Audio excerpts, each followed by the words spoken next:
الحمد لله نحمده ونستعينه ونستغفره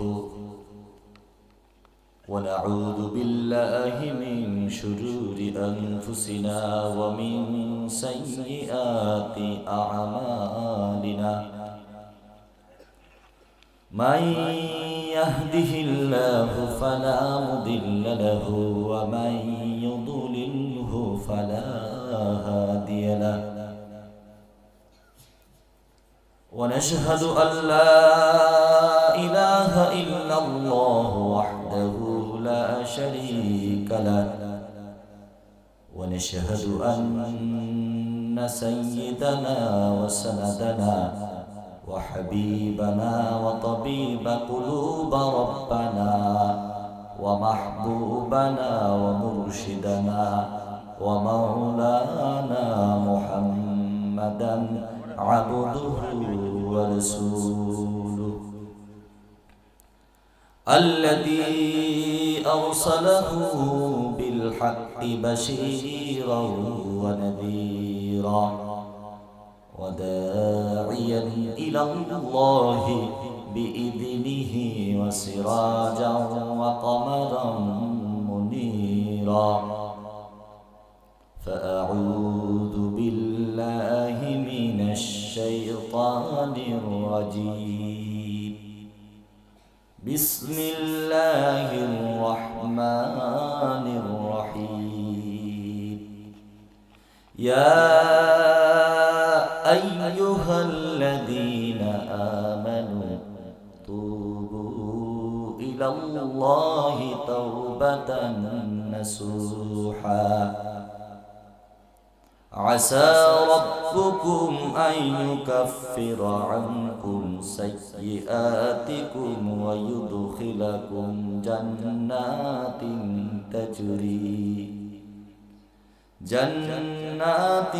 تجري من تحتها الأنهار وقال رسول الله صلى الله عليه وسلم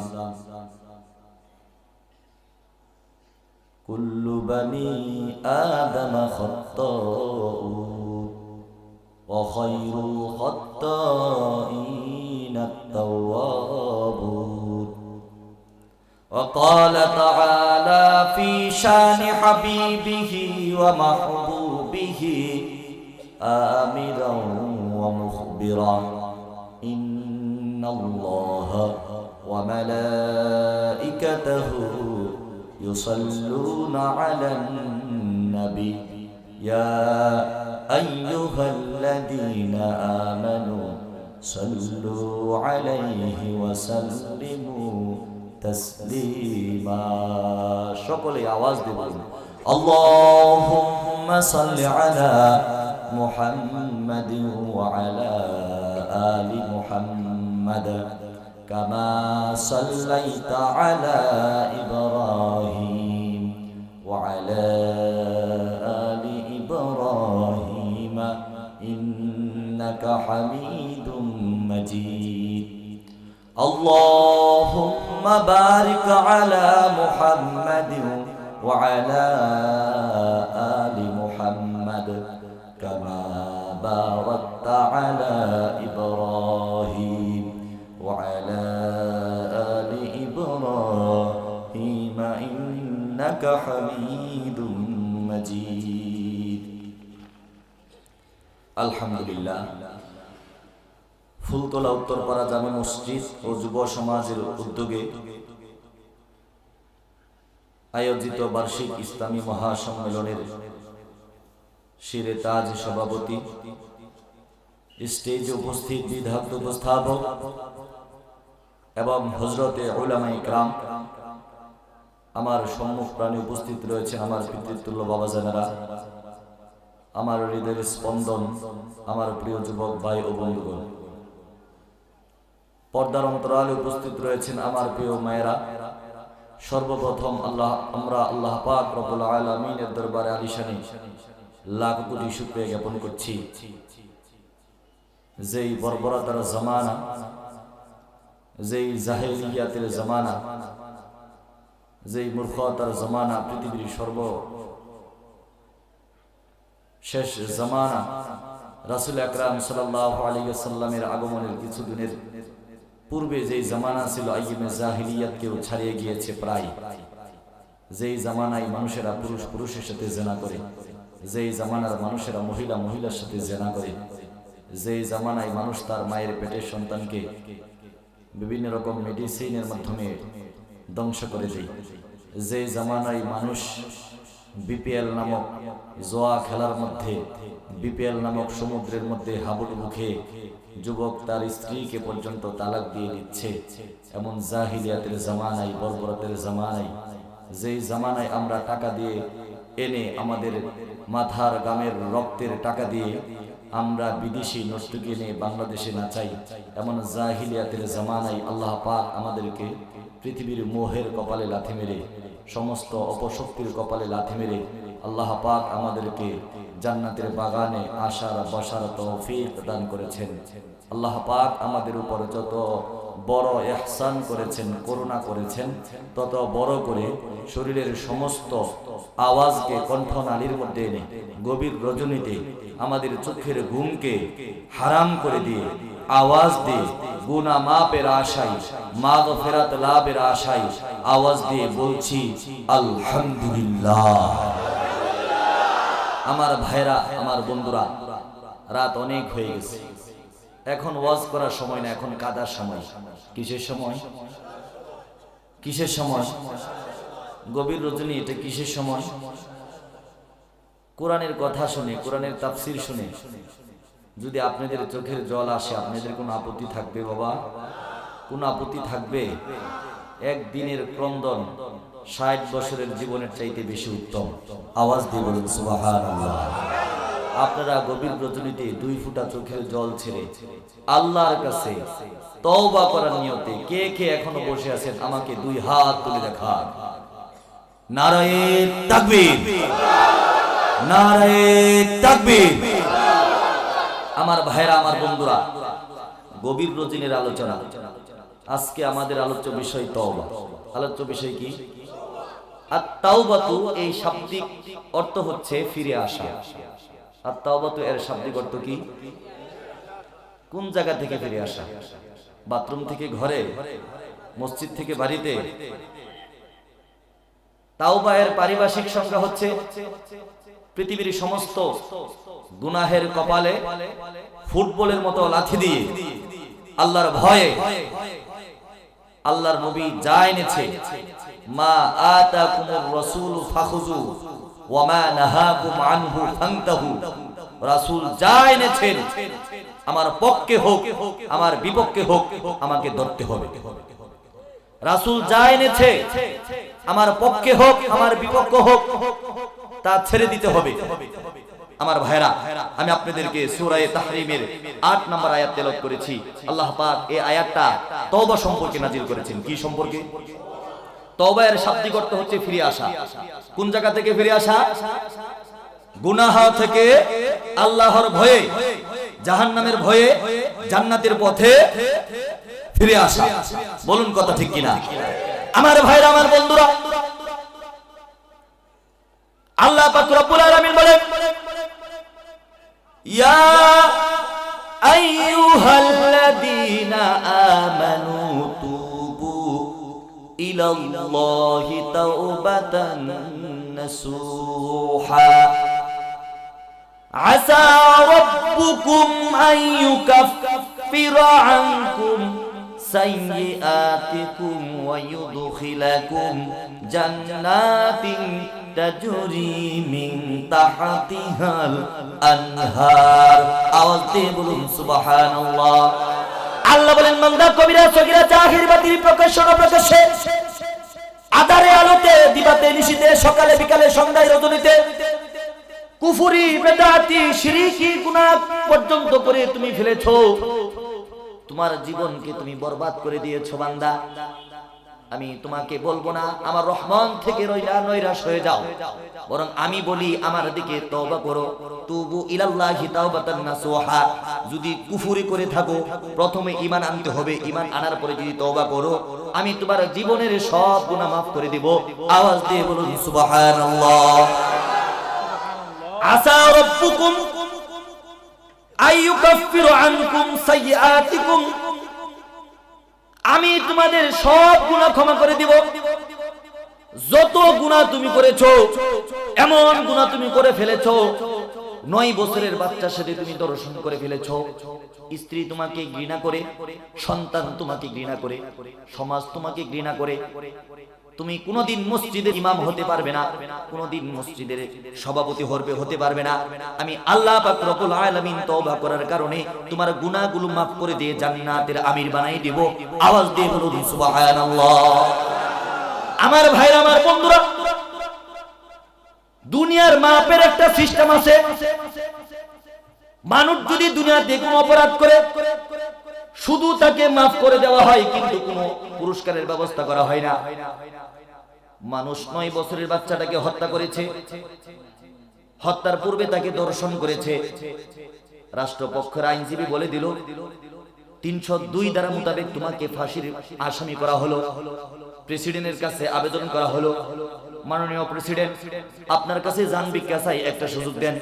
আপনারা বুঝে থাকলে বলুন, প্রেসিডেন্ট তাকে শুধু জান ভিক্ষার সুযোগ দিবে, কিন্তু প্রেসিডেন্ট তাকে জেলখানা থেকে ছেড়ে দিবে না। আওয়াজ দিয়ে বলুন কথা ঠিক কিনা। আমার ভাইরা, আমার বন্ধুরা, স্কুলের স্টুডেন্ট শিক্ষকের সাথে বেয়াদবি করেছে। শিক্ষকের সাথে বেয়াদবি করার পরে শিক্ষক তাকে বলেছে, বলার পূর্বে 2টা থাপ্পড় দিয়েছে, এরপরে বলেছে যা তোকে মাফ করে দিলাম। আপনার ছোট ছেলে বুঝে নাই, আপনার ভাইয়ের ঘর থেকে একটা সাবান চুরি করেছে, না বুঝে বলেছে তুই সুর, তোর বাবাই সুর, তোর দাদাই সুর, তোর 14 গোষ্ঠী সুর, যা তোরে মাফ করে দিলাম। আওয়াজ দিয়ে বলুন কথা ঠিক কিনা। আবার চা খাইতে খাইতে বলে আমার ঘর থেকে অমুকের ছেলে একটা সাবান চুরি করেছে, সাথে একটা মোবাইল ছিল, এটা তো আর পাইলামই না। আওয়াজ দিয়ে বলুন কথা ঠিক কিনা। আল্লাহ পাক রব্বুল আলামিন বলেন, বান্দা চুরি করেছো, জিনা করেছো, ডাকাতি করেছো, গভীর রজনীতে ময়মনসিংহ বাসীদেরকে বলে যাই মুসলমান, আল্লাহর কাছে 2 ফোঁটা চোখের জল ছেড়ে যদি তওবা করো, আল্লাহ তোমার জীবনের সব গুনাহ মাফ করে দিবে। শুধু গুনাহ মাফ করে দিবে এটাই নয়, বাবা আদম আলাইহিস সালাতু ওয়াস সালাম থেকে মুসা আলাইহিস সালাম, মুসা থেকে ঈসা, ঈসা থেকে হযরত মুহাম্মদুর রাসূলুল্লাহ সাল্লাল্লাহু আলাইহি ওয়াসাল্লাম পর্যন্ত 2,24,000 পয়গম্বর আল্লাহ প্রেরণ করেছেন। আল্লাহ পাক বলেন তোমার গুনার খবর আমি 2,24,000 পয়গম্বরকেও বলবো না, তোমার স্ত্রীকেও বলবো না, তোমার সন্তানকেও বলবো না, তোমার বাবা মাকেও বলবো না। কিয়ামতের কঠিন মুহূর্তে আমি তোমাকে ওয়ায়ুদখিলাকুম জান্নাতিন তাজরি মিন তাহতিহাল আনহার, আমার জান্নাতের মধ্যে আমি তোমাকে প্রবেশ করায় দিব। আওয়াজ দিয়ে বলুন সুবহানাল্লাহ। বান্দার ক্ষমার সাথে আল্লাহর ক্ষমা মিলবে না। বান্দা ক্ষমা করে দেওয়ার পরে গর্ববোধ করে, এক পাশ দিয়ে ক্ষমা করে দেওয়ার পরে আরেক পাশ দিয়ে অহংকার করে। আল্লাহ বলেন আমি তোর গুনাহগুলো ক্ষমা করে দিব, কোনো সাক্ষী রাখবো না। হযরতে মূসা আলাইহিস সালাতু ওয়াস সালামের জামানায় 2 বছর যাবত বৃষ্টি হয় না। কয় বছর? 2 বছর যাবত বৃষ্টি হয় না। আল্লাহর নবী মূসা কালিমুল্লাহর কাছে সমস্ত উম্মত চলে আসে, মুসলমান চলে আসে, ইহুদি চলে আসে, নাসারা চলে আসে, মূসার উম্মতেরা চলে আসে, মুসলমানেরা চলে আসে। মূসা নবীর কাছে মূসার মুসলমান উম্মতেরা চলে আসে এবং বনি ইসরাইলের সমস্ত কাফেররাও চলে আসে। বলেন বৃষ্টি কি শুধু মুসলমানের দরকার নাকি কাফেরেরও দরকার? বৃষ্টি শুধু মুসলমানের দরকার নাকি হিন্দুর দরকার? যেই সমস্ত নাস্তিকরা বাংলাদেশের পেঁয়াজ খেয়ে, বাংলাদেশের লবণ খেয়ে, বাংলাদেশের কৃষকের বাবার ধান খেয়ে, বাংলাদেশের মধ্যে প্রস্রাব করে, বাংলাদেশের মধ্যে পায়খানা করে বিশ্বনবীর বিরুদ্ধে স্লোগান তোলে, আল্লাহ পাকের বিরুদ্ধে স্লোগান তোলে, বৃষ্টি নাকি ওদেরও দরকার না, শুধু আমাদেরও দরকার। সকল উম্মতের বৃষ্টি দরকার। মূসা আলাইহিস সালাতু ওয়াস সালামের কাছে সমস্ত উম্মত চলে আসে। আসার পরে বলে আল্লাহর পয়গম্বর খলিলুল কদর পয়গম্বর মূসা আল্লাহর কাছে দোয়া করুন বৃষ্টি যেন আসে। মূসা বলেন শোনো, বৃষ্টি আসবে কিন্তু আমাদেরকে আল্লাহর মাঠের গিয়া ময়দানের মধ্যে গিয়ে আমাদেরকে 2 রাকাত সালাতুল ইস্তিসকা বৃষ্টির নামাজ আদায় করতে হবে। কিসের নামাজ আদায় করতে হবে? 2 রাকাত বৃষ্টির নামাজ আদায় করে আমরা 2 হাত আকাশের দিকে তুলে আল্লাহর কাছে বৃষ্টির জন্য ক্ষমা প্রার্থনা করব। আল্লাহ, আমি যদি সত্য নবী হয়ে থাকি অবশ্যই অবশ্যই বৃষ্টি নাজিল করবেন। ওয়ালাকাদ আনজালনা মিনাস সামাই রিজকা, আওয়াজ দিয়ে বলুন সুবহানাল্লাহ। আল্লাহ বলেন আমি আকাশ থেকে রিজিক ফেলাই। রিজকা আই মাতরা, রিজিকের অর্থ হচ্ছে বৃষ্টি। বৃষ্টির মাধ্যমেই আমাদের বাংলাদেশের পেঁয়াজ আর রসুন আর ধান আর পাট উৎপাদন হয়। আওয়াজ দিয়ে বলুন কথা ঠিক কিনা? যদি 2 বছর বাংলাদেশে বৃষ্টি না হয়, পেঁয়াজ 300 টাকা কেজি হবে তো দূরের কথা, পেঁয়াজের চুষাও 40 ফুট মাটি খুঁড়লে পাওয়া যাবে না। আওয়াজ দিয়ে বলুন কথা ঠিক কিনা? আমার ভাইরা, আমার বন্ধুরা, মূসা আলাইহিস সালাতু ওয়াস সালাম ঘোষণা করে দিলেন আমার সাথে চলো মাঠে। লক্ষ লক্ষ উম্মত, মুসলমান উম্মত এবং বনি ইসরাইলের সবচাইতে যাদেরকে তেরা বলা হয় এরাও একসাথে হয়েছে। মূসা বৃষ্টি লাগবে, কি লাগবে? বৃষ্টির প্রয়োজন। প্রথম দিন নামাজ পড়ার পরে মূসা আলাইহিস সালাতু ওয়াস সালাম আসমান পানে আধা ঘন্টা ক্রন্দন করে, প্রভু আমি যদি সত্য নবী হয়ে থাকি, তুমি যদি আমার মালিক হয়ে থাকো, বৃষ্টি দান করো, উম্মতের বৃষ্টির প্রয়োজন। বৃষ্টি আসে না। ওদিক দিয়ে ফেরাউনের মাথা নষ্ট। ফেরাউন কো শয়তান, তুই যে আমাকে বললি আনা রাব্বুকুমুল আলা, আমি সবচেয়ে বড় প্রভু, আমি সবচেয়ে বড় খোদা, বৃষ্টি যদি না দিতে পারি আমার খোদাই ঠিক থাকে না।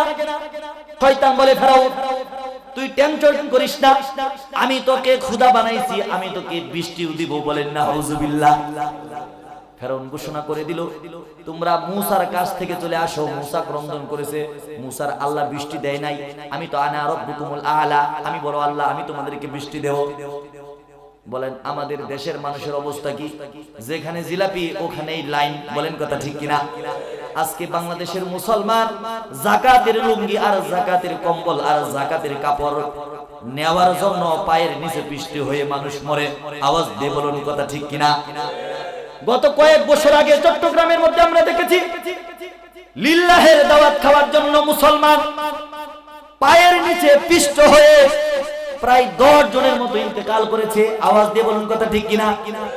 যেই দেশের মুসলমানেরা যাকাতের কাপড় নেওয়ার জন্য, যাকাতের লুঙ্গি নেওয়ার জন্য, যাকাতের শাড়ি নেওয়ার জন্য কিংবা লিল্লাহর দাওয়াত খাওয়ার জন্য নিজের জীবন মানুষের পায়ের নিচে দিতে পারে, ওই দেশের মুসলমানের ইজ্জতের অবস্থা ফুটবলের চাইতে বেশি ভালো হওয়ার কথা নয়। আওয়াজ দিয়ে বলুন কথা ঠিক কিনা? আমার ভাইরা, আমার বন্ধুরা, ফেরাউন ঘোষণা করে দিল আনা রাব্বুকুমুল আলা, আমি বড় প্রভু, আমার কাছে তোমরা চলে আসো। মূসার আবার সমস্ত উম্মতেরা কাফেরেরা ফেরাউনের কাছে এসে বলো খুদা আপনি কি করেন? খুদাই কো ফেরাউন, তো আমি মাত্র বাথরুম করতেছি, বাথরুম। বলেন কেমন খুদা আবার বাথরুমও করে? বলেন কথা ঠিক কিনা? আমি তো এমন খুদা, আমি তো এমন প্রভু ফেরাউন, তুই বাথরুম করস আর আমি মাঝে মধ্যে তোর ঘাড় ধইরা তোরে বাথরুম খাওয়াই দিও পারি। আওয়াজ দিয়ে বলুন কথা ঠিক কিনা? আমার ভাইরা, আমার বন্ধুরা, শয়তানের সাথে কথা হয়ে গেল। বৃষ্টি হবে আগামীকাল সকাল 10টায়, মূসার মুনাজাত 10টায়। বৃষ্টি শুরু হয়ে গেল, হাঁটু পর্যন্ত সমস্ত মিশরের মধ্যে পানি হয়ে গেল। সব মানুষ খুশি। মূসা আলাইহিস সালাতু ওয়াস সালাম বলে আল্লাহ, যেই জায়গায় দোয়া হইতেছিল ওই জায়গায় বৃষ্টি হয় নাই, কারণ ওই শয়তানের বৃষ্টি মূসার উপর পড়বে না। কারণ আল্লাহর নবী মূসার একটা ইজ্জত আছে নাকি নাই? নবীরা যেখানেই থাকেন হেফাজত করেন কে? কুরআন যেখানেই থাকুক হেফাজত করবেন কে? মসজিদে থাকলে কে হেফাজত করবে? জাহাজে থাকলে কে হেফাজত করবে? মূসা নবীর হেফাজত করে দিলেন আল্লাহ। সমস্ত উম্মতেরা খুশি, কাফেরেরা খুশি। ফেরাউন বৃষ্টি দিয়েছে, 10টাই হলো বৃষ্টি, 12টাই দুর্গন্ধ শুরু। বিকাল 4টার সময় গাছপালা সব মরে ছারখার, যাও দুই একটা ছিল। উম্মতেরা লাঠি লইয়া ফেরাউনের বাড়িঘর ঘেরাও করে বলে, ফেরাউন কি বৃষ্টি দিলে? যাও টিবু টিবু গাছের মধ্যে পাতা ছিল ছোট ছোট, ওই পাতাগুলাও মরে তো পুরে ছারখার হয়ে গেছে। ফেরাউন কো খারো, আমার একটা বস আছে, বসেরে জিজ্ঞেস করি। ডাক দিয়ে বলে, বস শয়তান, কি বৃষ্টি দিলা? সব যে মরে ছারখার হয়ে গেল। শয়তান এসে বলে, ফেরাউন তুমি যত নম্বর খোদা, তোমার বৃষ্টিও তত নম্বর। কারণ কি আমি কি করেছি? তুমি কি করেছো জানো না? তোমার ক্ষমতা কায়েম করার জন্য ইউযাববিহুনা আবনাআকুম ওয়া ইস্তাহইউনা নিসাআকুম ওয়া ফী যালিকুম বালাউম মির রাব্বিকুম আযীম। আওয়াজ দিয়ে বলুন সুবহানাল্লাহ। তোমার ক্ষমতা টিকিয়ে রাখার জন্য 50,000-এর চাইতেও বেশি নবজাতক সদ্যমাত্র ভূমিষ্ঠ ছেলেদেরকে তুমি জবাই করে দিয়েছো, মহিলাদেরকে ছেড়ে দিয়েছো। ফেরাউন শয়তানকে ডাক দিয়ে বলে, কি বৃষ্টি দিলা? সব পরে ছারখার। তুই যত নম্বর খোদা, তোর বৃষ্টিও তত নম্বর। আওয়াজ দিয়ে বলুন কথা ঠিক কিনা? বৃষ্টি হইলো, এটা কোন বৃষ্টি কো বুঝো না? লক্ষ লক্ষ কোটি কোটি শয়তানের সব চেলা ফেলা। আমরা আকাশের মধ্যে উঠছি, পায়জামার চেইনটা খুলে জমিনের মধ্যে ছেড়ে দিয়েছি। আওয়াজ দিয়ে বলুন নাউজুবিল্লাহ। যেরকম খোদা বৃষ্টিও, খোদা যেরকম বৃষ্টিও। একদিন মুসা আলাইহিস সালাতু ওয়াস সালাম 5 লক্ষ উম্মত নিয়ে সালাতুল ইস্তিসকা আদায় করার পরে আল্লাহর কাছে ক্রন্দন করেছে আধা ঘন্টা। কয় ঘন্টা? পরের দিন 1 ঘন্টা, পরের দিন 2 ঘন্টা ক্রন্দন করার পরে জলিলুল কদর পয়গম্বর মুসা আলাইহিস সালাম আকাশের দিকে 2 হাত তুলে বলেন, প্রভু আমি কি তোমার নবী নয়? তুমি কি আমার প্রভু নয়? যদি তুমি বৃষ্টি না দাও, আমার মুসার ইজ্জতের উপর আঘাত হানবে। এই কাফেরেরা মনে করবে আমি মনে হয় তোমার নবী নয়। প্রভু গো, আমার নবুয়তের কসম করে বলি, তোমার ইজ্জতের কসম করে বলি, তুমি আমাকে বৃষ্টি দান করো, আমার ইজ্জত রক্ষা করো। আল্লাহ পাক রব্বুল আলামিন জিবরাইলকে পাঠিয়ে দিলেন। জিবরাইলকে পাঠিয়ে জিবরাইল মুসা আলাইহিস সালাতু ওয়াস সালামের কানে কানে এসে বলেন, মুসা তুমি 5 লক্ষ উম্মত নিয়ে হাত তুলেছো, এখানে একজন উম্মত আছে যেই উম্মত 40 বছর যাবত কবিরা সগীরা জাহিরি বাতিরি প্রকাশে অনুপ্রকাশে আধারে আলোতে দিবাতে নিশীতে সকালে বিকালে সন্ধ্যায় রজনীতে কুফরি বিদআতি শিরকি সব গুনাহ করে ফেলেছে। নিত্যদিন জিনা করে, নিত্যদিন মদ পান করে। আল্লাহ পাক রব্বুল আলামিন বলেছে, মুসা যতক্ষণ পর্যন্ত এই নাখাস্তা গুনাহগার এই মাঠ থেকে না চলে যাবে, ততক্ষণ পর্যন্ত আল্লাহ বৃষ্টি দিবে না। আওয়াজ দিয়ে বলুন সুবহানাল্লাহ। জলিলুল কদর পয়গম্বর মুসা আলাইহিস সালাতু ওয়াস সালামের শরীরের মধ্যে রাগ উঠে গেল। কোন বিয়াদব 40 বছর যাবত আল্লাহর সাথে নাফরমানি করছো? জলিলুল কদর পয়গম্বর মুসা আলাইহিস সালাতু ওয়াস সালাম পাহাড়ের উপর উঠে ডাক দিয়ে বলেন, আমার উম্মতেরা কে আছো? 40 বছর যাবত আল্লাহর সাথে বিয়াদবি করো, জিনা করো, মদ পান করো, শরাব পান করো, মেয়েদেরকে দর্শন করো, খুন করো, হত্যা করো, গুম করো, রাহজানি করো, এত গুনাহগার হয়েছো। তোমার কারণে আমি আল্লাহর নবী হওয়ার পরে 3 দিন নামাজ পড়ি, এখনো বৃষ্টি আসে নাই, জলদি আমার সামনে আসো। বলেন তো ওই যুবক যদি মুসা আলাইহিস সালাতু ওয়াস সালামের সামনে আসে আর মুসা আলাইহিস সালাতু ওয়াস সালাম যদি একটা থাপ্পড় দেয়, ওর জীবন কি ঠিক থাকবে নাকি? আপনারা জানেন একটা লোককে একটা থাপ্পড় দিয়েছিল, সাথে সাথে ইন্তেকাল করেছিল কিনা? আল্লাহর নবী বলেন, একজন নবীকে ততক্ষণ পর্যন্ত নবুয়ত দান করা হয় না যতক্ষণ ওই নবীর শরীরের মধ্যে 40 জন যুবকের শক্তি না থাকে। আওয়াজ দিয়ে বলুন সুবহানাল্লাহ। 40 জন যুবকের শক্তি থাকতে হবে। মুফাসসিরিনে কেরাম বলেন 40 জন যুবকের শক্তি কেমন? আন্ডার টাইগার জন সিনা, মোহাম্মদ আলী কেলের মতো যুবকের শক্তি নয়। জান্নাতি 40 জনের যুবকের শক্তি থাকতে হবে। আর জান্নাতের একজন যুবকের শক্তি হচ্ছে এই দুনিয়ার 4000 যুবকের শক্তি সমান। আওয়াজ দিয়ে বলুন সুবহানাল্লাহ। আমার ভাইরা, আমার বন্ধুরা, সমস্ত মানুষ আকাশের দিকে তাকায়, জমিনের দিকে তাকায়, একজন আরেকজনের চেহারার দিকে তাকায়। কে এমন বেয়াদব 40 বছর যাবত আল্লাহর নাফরমানি করে? আর যেই বান্দা 40 বছর যাবত আল্লাহর নাফরমানি করে, তার মাথা কি এখন ঠিক আছে নাকি নষ্ট হয়ে গেছে? সে চিন্তা ভাবনা করে দেখে, বলে প্রভু 40 বছর যাবত গুনাহ করি, 15 বছর যাবত থেকে গুনাহ শুরু করেছি, আমার মোট বয়স 55 বছর।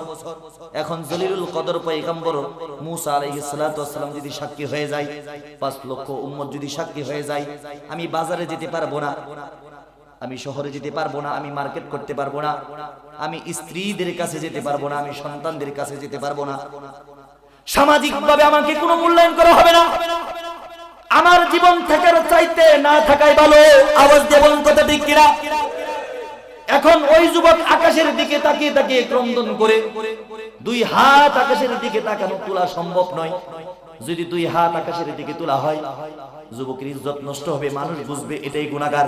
আওয়াজ দিয়ে বলুন কথা ঠিক কিনা? যদি সেজদায় পড়ে যায়, মানুষে বুঝবে এই ব্যক্তি গুনাহগার। এই যুবক আকাশের দিকে হাত তুলে না, জমিনের দিকে সেজদাও করে না, জিহ্বাটার মধ্যে কামড় দিয়া আল্লাহ আল্লাহ জিকির করতে করতে বলে, আল্লাহ গো 55 বছর যাবত আমি গুনাহ করি, 40 বছর যাবত আমি নাফরমানি করি, প্রভু আমার নাফরমানির দিকে না তাকাইয়া, আমার ইজ্জতের দিকে তাকাইয়া, আমার সম্মানের দিকে তাকাইয়া, আমি তোমার গোলাম 40 বছর বুঝি নাই, এখন বুঝতে পেরেছি প্রভু, আমি তোমার কাছে তওবা করেছি। তুবু ইলাল্লাহি তাওবাতান নাসুহা, খালিস তওবা করতেছি প্রভু, আমি চোখের জল ছেড়ে দিলাম, আমার কলিজাটা ফেটে যাচ্ছে, আমাকে তুমি বেইজ্জতি করো না, মুসার সামনে বেইজ্জতি করো না, 5 লক্ষ উম্মতের সামনে বেইজ্জতি করো না, আমাকে তুমি ক্ষমা করে দাও। সাথে সাথে আসমান থেকে বৃষ্টি পড়ে যায়। আওয়াজ দিয়ে বলুন সুবহানাল্লাহ। জালিলুল কদর পয়গম্বর মুসা তার প্রভুকে ডেকে ডেকে বলেন আল্লাহ, সকলে বলেন আল্লাহ, আরেকবার আওয়াজ দিয়ে মোহাব্বত করে বলেন আল্লাহ। 3 দিন যাবত নামাজ পড়লাম, বৃষ্টি তুমি দিলা না, তুমি বললা গুনাহগার আছে। এমন কি ঘটনা ঘটলো, আমি আকাশের দিকে তাকিয়ে দেখলাম, আমি পাহাড়ের উপর বসে দেখলাম একটা মানুষও এই দল থেকে বের হয়ে যায় নাই। প্রভু তাহলে এই গুনাহগারের কি অবস্থা হলো? আল্লাহ পাক জিবরাইলকে আবার মুসা আলাইহিস সালাতু ওয়াস সালামের উপর পাঠিয়ে দিয়ে বলেন, মুসা আল্লাহ ঘোষণা করেছে ফাস্তাগফিরু রাব্বাকুম ইন্নাহু কানা গফফারা। আওয়াজ দিয়ে বলুন সুবহানাল্লাহ। আল্লাহ বলেছেন কোন বান্দা যখন তওবা করে, আর সেই তওবাটা যদি তওবাতুন নাসুহা হয়, খালেস তওবা হয়, শুধু তার গুনাহ মাফ করে দিবে না, জান্নাতিন তাজরি মিন তাহতিহাল আনহার ওয়াসারিউ ইলা মাগফিরাতিন মির রাব্বিকুম ওয়া জান্নাতিন আরদুহাস সামাওয়াতু ওয়াল আরদু উইদ্দাতু লিল মুত্তাকিন। এই দুনিয়ার চাইতে 10 দুনিয়ার সমান একটা বড় জান্নাত দান করে দিবে। আওয়াজ দিয়ে বলুন সুবহানাল্লাহ। উম্মতের গুনাহ বদরে আল্লাহ তাআলা নেক দান করে দিলেন, উম্মতকে ক্ষমা করে দিলেন। আওয়াজ দিয়ে বলুন সুবহানাল্লাহ। মুসা আলাইহিস সালাতু ওয়াস সালামের মনের কল্পনা আরো বেড়ে গেল। মুসা আলাইহিস সালাতু ওয়াস সালাম বলেন, প্রভু এমন কি কাজ করেছে তুমি তাকে ক্ষমা করে দিয়েছো? আমি লোকটাকে শুধু একবার দেখতে চাই। কয়বার? কয়বার? আল্লাহ বলেন, মুসা আমি যাকে ক্ষমা করে দিয়েছি তার সাথে যদি তোমাকে হয়তো কাউকে বলবা না, এই উম্মত যতদিন তোমার সামনে পড়বে ততদিন পর্যন্ত বেইজ্জতি হবে। আমি যাকে ক্ষমা করে দেই, হযরতে আদম আলাইহিস সালাতু ওয়াস সালাম থেকে নবী সরদারে দু আলম মুহাম্মদ সাল্লাল্লাহু আলাইহি ওয়াসাল্লাম নয়, পৃথিবীর কোনো মানুষের কাছেই তার গুনাহের কারণে আমি তাকে বেইজ্জতি করি না। আওয়াজ দিয়ে বলুন সুবহানাল্লাহ। ভাইরা আমার, বন্ধুরা আমার, মোট কথা হচ্ছে আল্লাহ পাক রব্বুল আলামিন বলেন, যখন তুমি তওবা করবে, তোমার তওবা আল্লাহ পাক কবুল করে নেবে এবং তোমাকে বেইজ্জতি করবে না। আল্লাহ পাক তার বিশ্ব নবীকে বলে দিলেন, নবী তুমি উম্মতদেরকে বলো, যত গুনাহ করুক, যত গুনাহ করুক, আমার উম্মতেরা যেন আমার রহমত থেকে নৈরাশ না হয়। আওয়াজ দিয়ে বলুন সুবহানাল্লাহ। নবী আপনি বলে দেন, কুল ইয়া ইবাদিয়াল্লাযীনা আসরাফু আলা আনফুসিহিম লা তাকনাতু মির রাহমাতিল্লাহ। আওয়াজ দিয়ে বলুন সুবহানাল্লাহ। জমিন থেকে আরশে আজিম পর্যন্ত গুনাহ করবে, এরপরে যখন আমার রহমত থেকে নৈরাশ না হবে, আমার কাছে তওবা করবে, আমি তার জীবনের সব গুনাহ খাতা মাফ করে দেব। আওয়াজ দিয়ে বলুন সুবহানাল্লাহ। আল্লাহর নবী বলে দিলেন, সাহাবীরা শোনো, তওবা করার জন্য তিনটা শর্ত। গুনাহ সাথে সাথেই ছেড়ে দিতে হবে, এরপরে লজ্জিত হতে হবে, লজ্জিত হওয়ার পরে কিয়ামত পর্যন্ত এই গুনাহ আর করা যাবে না। বান্দা এরকম ভাবে যদি তওবা করে বিনা হিসেবে জান্নাতে চলে যাবে। আল্লাহর নবী আবার ডাক দিয়ে বলেন, আমার আরেকটা কথা রয়ে গেছে, তোমরা এদিকে আসো, এদিকে আসো। বিনা হিসেবে জান্নাতে চলে যাবে, তওবা করার পরে এই কথা সত্য, শাহাদাত হওয়ার পরে বিনা হিসেবে জান্নাতে চলে যাবে, এই কথাও সত্য। কিন্তু শুনে রাখো, কোন মানুষ যদি জিহাদের ময়দানে গিয়ে শহীদ হয় আর তার কাছে যদি কোনো বান্দা ঋণ পায়, যতক্ষণ পর্যন্ত ঋণের গুনার জন্য কাফারা না দেওয়া হবে, এই গুনার বদলতে তার কাছে ক্ষমা প্রার্থনা না করা হবে, ততক্ষণ পর্যন্ত ওই শাহাদাতকারী ব্যক্তিকেও আল্লাহ তার জান্নাতে ঢুকতে দিবে না। আওয়াজ দিয়ে বলুন সুবহানাল্লাহ। আমরা মানুষের হক মেরে খাওয়ার জন্য পাগল পারা। আমরা সরকারের হক মেরে খাচ্ছি নাকি খাচ্ছি না? সরকারে কারেন্ট দিছে, র্যাকেট খেলবে ছেলেরা, কি করবে, কাজ নাই তো, লাগাই দিছে লাইন। এটা কি হক নষ্ট করা হলো নাকি নষ্ট করা হয় না? সরকারের বিরুদ্ধে আমরা খুব বলি, বলতেও পারি, লাগামহীন কথা বলি আমরা সরকারের বিরুদ্ধে। সরকার জনগণের টাকা দিয়ে মাথার ঘাম পায়ে ফেলে রাস্তা সোলিং করেছে, ইট বিছিয়ে দিয়েছে, বলেন কথা ঠিক কিনা?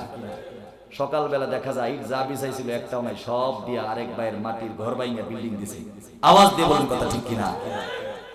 বিশ্বরূপে আমরা দেখেছি লাইট ফিট করা হয়েছে, গাড়ি ফোকাস দিবে, ওই জায়গায় বাতি জ্বলবে, ড্রাইভারের রাস্তা চলতে সহজ হবে। কয়দিন পরে দেখা যায় স্টিলের লাইট একটাও খুঁজে পাওয়া যায় না। আওয়াজ দিয়ে বলেন কথা ঠিক কিনা? তাহলে বান্দার হক যদি কোনো বান্দা নষ্ট করে, এই গুনাহটা আল্লাহ মাফ করবে না, স্বয়ং মাফ চাইতে হবে ওই বান্দার কাছ থেকে। আওয়াজ দিয়ে বলুন কথা ঠিক কিনা? আপনাদেরকে মাঝখান দিয়ে একটা মাসআল আপনাদেরকে বলে ফেলি। অনেক সময় দেখা যাচ্ছে আমরা এমন লোকের হক নষ্ট করেছি, ওই লোক আর দেশেই থাকে না। এমন লোকের কাছ থেকে ছোটবেলা কলেজে পড়ার সময় ডাব চুরি করে খেয়েছি, ওই লোকের 14 গোষ্ঠীর মধ্যে এখন কেউ বাংলাদেশেই থাকে না। বলেন কথা ঠিক কিনা? এমন লোকের এক মুরগি জবাই করে খাইছি, এই লোকের সপরিবার আমেরিকা চলে গেছে। এর কাছে মাপ চাওয়ার কোন রাস্তা আছে? আল্লাহর নবী বলেন, ওই পরিমাণ সদকা তুমি করে দেবা, করে দেওয়ার পরে আল্লাহর কাছে তওবা করবা, আল্লাহ আমি যেই সদকা করে দিলাম, এই সদকার সবটা যেন ওই ব্যক্তিকে দেওয়া হয়, তুমি আমাকে মাফ করে দাও। আল্লাহর নবী বলেন, আল্লাহ ওই বান্দাকে মাফ করে দিবে। আওয়াজ দিয়ে বলুন সুবহানাল্লাহ। আমার ভাইরা, আমার বন্ধুরা, আমি আপনাদেরকে বলেছি তওবা করার জন্য তিনটা শর্ত থাকতে হবে। গুনাহ সাথে সাথেই ছেড়ে দিতে হবে, গুনার জন্য অনুতপ্ত হতে হবে, এই গুনাহ ভবিষ্যতে আর কোনোদিন করা যাবে না। আমার ভাইরা, আমার বন্ধুরা, এই তিন শর্ত যদি কোনো গুনাহগারের কাছে পাওয়া যায়, আল্লাহ পাক রব্বুল আলামিন অবশ্যই অবশ্যই ওই ব্যক্তিকে মাফ করে দিবে। আওয়াজ দিয়ে বলুন সুবহানাল্লাহ।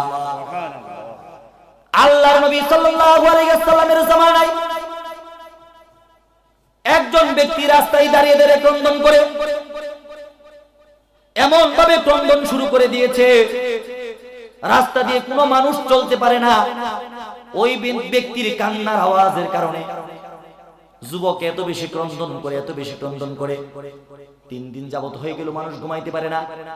হযরত ওমর রাদিয়াল্লাহু তাআলা আনহু একদিন ওই রাস্তা দিয়ে চলে যাওয়ার পরে দেখি যুবক এত বেশি কান্না করে, এত বেশি কান্না করে, যুবকের কান্না দেখে হযরত ওমর রাদিয়াল্লাহু তাআলা আনহু কান্না শুরু করে দিয়েছে। আওয়াজ দিয়ে বলুন সুবহানাল্লাহ। আমার ভাইরা, আমার বন্ধুরা, আল্লাহর নবী বলেছে, আমার যতগুলো সাহাবী আছে, আরহামু উম্মতি বি উম্মতি আবু বকর, ওয়া আশাদুহুম ফি আমরিল্লাহি উমর, ওয়া আস্তাকুহুম হায়াআন উসমান, ওয়া কদাহুম আলী ওয়া ফাতিমাতু সাইয়্যিদাতু নিসাই আহলিল জান্নাহ। সবচেয়ে রহম দিলওয়ালা হলো আমার প্রিয় বন্ধু হযরতে আবু বকর, আর সবচেয়ে কঠিন দিলের অধিকারী হলো হযরতে উমর রাদিয়াল্লাহু তাআলা আনহু। আওয়াজ দিয়ে বলুন সুবহানাল্লাহ।